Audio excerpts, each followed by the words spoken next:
Hi friends, అందరికీ నమస్కారం. Friends, ఈ వీడియోలో రెండు తెలుగు రాష్ట్రాలకు సంబంధించిన వెదర్ అప్డేట్ ఇప్పుడే రావడం జరిగిందండి. వీడియోలోకి వెళ్ళి వివరాలు తెలుసుకునే ముందుగా మన ఛానల్ని సబ్స్క్రైబ్ చేసుకోండి. వీడియో నచ్చితే లైక్ చేసి సపోర్ట్ చేయండి. అలాగే మీ యొక్క ఫ్రెండ్స్ అండ్ ఫ్యామిలీకి కూడా షేర్ చేయండి. ఇక ఏమాత్రం ఆలస్యం చేయకుండా టాపిక్ని స్టార్ట్ చేద్దాం. ఏపీలో పలు ప్రాంతాల్లో వర్షాలు పడతాయని వాతావరణ శాఖ హెచ్చరికలు జారీ చేసింది. కృష్ణా, గుంటూరు, ఎన్టీఆర్, పల్నాడు, గోదావరి జిల్లాలు, అనకాపల్లి, విశాఖ, విజయనగరం, శ్రీకాకుళం, ప్రకాశం, నెల్లూరుతో పాటు తిరుపతి జిల్లాలో వర్షాలు కురిసే అవకాశం ఉందని వాతావరణ శాఖ తెలిపింది.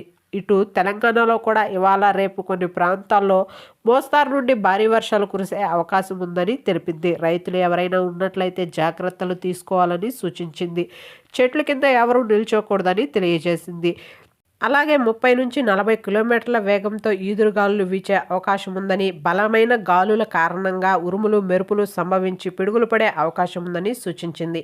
ఓకే ఫ్రెండ్స్, చూసారు కదా రెండు తెలుగు రాష్ట్రాలకు సంబంధించిన వెదర్ అప్డేట్. వీడియో నచ్చితే లైక్ చేయండి, మన ఛానల్ని సబ్స్క్రైబ్ చేసుకోండి. Thank you.